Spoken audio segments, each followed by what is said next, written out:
Vatican announces death of Pope Francis, aged 88. Pope Francis, the first Latin American leader of the Roman Catholic Church, has died on Easter Monday at the age of 88. The Vatican announced his death a day after he appeared in a wheelchair at St. Peter's Square to lead an Easter address in front of thousands of worshippers. The Pope's death follows a period of ill health that saw him spend 5 weeks in hospital with double pneumonia. Services have been held around the world as the world's 1.4 billion Catholics begin to mark the Pope's death, and mourners have started to arrive at the Vatican. Francis, who was born in Buenos Aires, Argentina, was elected as Pope in 2013. In a statement published by the Vatican early on Monday, Cardinal Kevin Farrell said, "This morning at 7:35 local time, the Bishop of Rome, Francis, returned to the home of the Father. His entire life was devoted in service to the Lord and His Church. In the next 24 hours, Pope Francis's body will be moved to the chapel of Domus Sancti Marti, the Vatican guest house where he opted to live after becoming Pope, as opposed to the more lavish papal apartment used by his predecessors.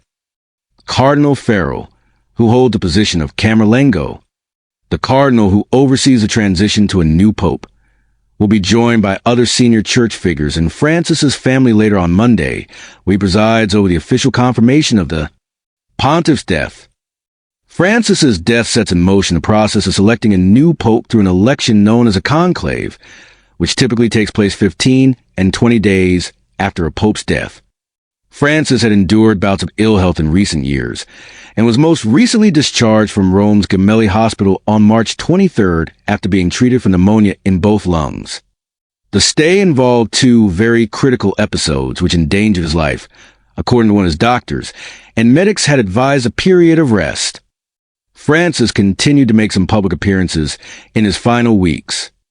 Although the pontiff missed services on Good Friday and Holy Saturday, he did mark Holy Thursday with a traditional visit to Regina Coeli prison. However, he did not take part in the tradition of washing prisoners' feet. During his final public appearance on the balcony of St. Peter's Basilica on Easter Sunday, Francis spoke briefly but did not recite a full blessing, instead inviting an archbishop to do so on his behalf. Even so, his appearance on a key day in the Catholic calendar was celebrated by worshippers.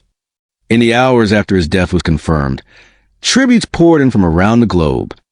The acting head of the Church of England, the Archbishop of York, described him as a holy man of God who was also very human.